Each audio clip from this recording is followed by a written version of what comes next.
আসসালামু আলাইকুম প্রিয় চাকরি প্রার্থী ভাই ও বোনেরা। আজকে আপনাদের জন্য আরো একটি নতুন ভিডিও নিয়ে হাজির হলাম। আর এই ভিডিওতে আজকে আমরা আলোচনা করব জেলা পরিষদের কার্যালয় পটুয়াখালী একটা নিয়োগ বিজ্ঞপ্তি প্রকাশ করেছে। আমরা সেই নিয়োগ বিজ্ঞপ্তি নিয়ে আজকে বিস্তারিতভাবে আলোচনা করার চেষ্টা করব। আপনারা ধৈর্য সহকারে সম্পূর্ণ ভিডিওটা দেখলে অবশ্যই উপকৃত হবেন। তো বিজ্ঞপ্তিটা প্রকাশ করেছে 10ই মার্চ 2025 এবং এটা একটা পূর্ণ নিয়োগ বিজ্ঞপ্তি, অর্থাৎ এই বিজ্ঞপ্তিটা পূর্বে প্রকাশ করেছিল এবং এখন নতুন করে আবার তারা প্রকাশ করছে। এখন দেখেন তারা কি বলছে, বিজ্ঞপ্তি তারা কি বলছে।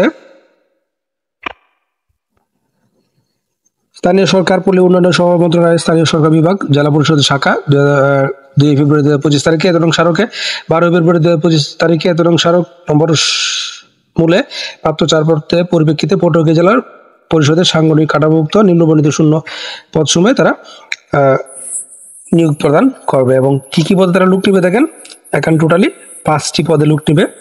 প্রথম নম্বর পদ হলো সহকারী হিসাব রক্ষক, এখানে তারা একজন লোক নিবে এবং আপনাকে 13তম গ্রেডে বেতন দিবে এবং আপনার শিক্ষাগত যোগ্যতার প্রয়োজন হবে বাণিজ্যিক বিভাগ থেকে স্নাতক পাস। এবং 2 নম্বরে যে পদ নিম্নমান সহকারী কাম মুদ্রাক্ষরিক, এখানে তারা একজন লোক নেবে।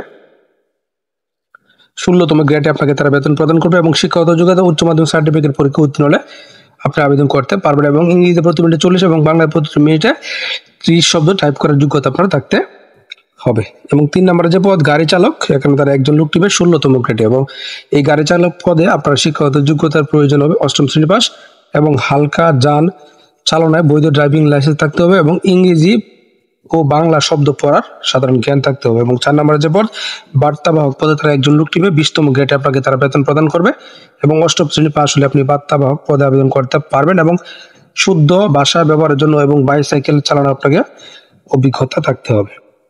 এবং 5 নম্বরে যে পদ MLSS, এখানে তারা 3 জন লোক নেবে 8ম শ্রেণী পাস হলে আপনি আবেদন করতে পারবেন এবং 20তম গ্রেডে আপনাকে তারা বেতন প্রদান করবে এবং শুদ্ধ ভাষা ব্যবহার আপনাকে জ্ঞান থাকতে হবে। এবং এই পদগুলিতে আবেদন করার জন্য আপনাকে আরো কিছু বিষয় জানতে হবে। আমি কি বলছি, জেলা পরিষদ কার্যালয়ে এবং স্মারকে 21/5/2023 তারিখে জারিকৃত বিজ্ঞপ্তি আলোকে যে সকল প্রার্থী ইতিমধ্যে আবেদন করেছেন সে সকল প্রার্থীকে নতুন করে আবেদন করার কোনো প্রয়োজন নেই। এবং কামের উপর পদের নাম স্পষ্ট করে উল্লেখ করতে হবে।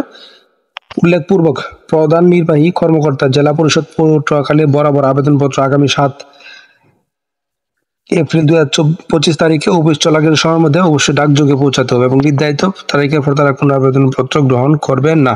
এবং আবেদনপত্রের জন্য প্রয়োজনীয় তথ্যাদি শর্তাবলী জেলা পরিষদের ওয়েবসাইট www.jp.potuakhali.gov.b হতে সংগ্রহ করে যথাযথ অনুসরণ করার জন্য তারা অনুরোধ করতেছে। এবং বিজ্ঞপ্তির সাথে সংযুক্ত শর্তাবলী যথাযথ পূরণ না করা হলে তার আবেদনপত্র বাতিল বলে গণ্য করা হবে। তো আশা করি বিষয়টা বুঝতে পারছেন আপনারা। নিয়োগটা সম্পর্কে অবশ্যই খোঁজ খবর নেবেন, নিয়ে সত্যতা যাচাই করে তারপরে বুঝে শুনে আবেদনটা করবেন। আর প্রতিদিন আপডেট চাকরি খবর অবশ্যই আমার চ্যানেল আর ফেসবুক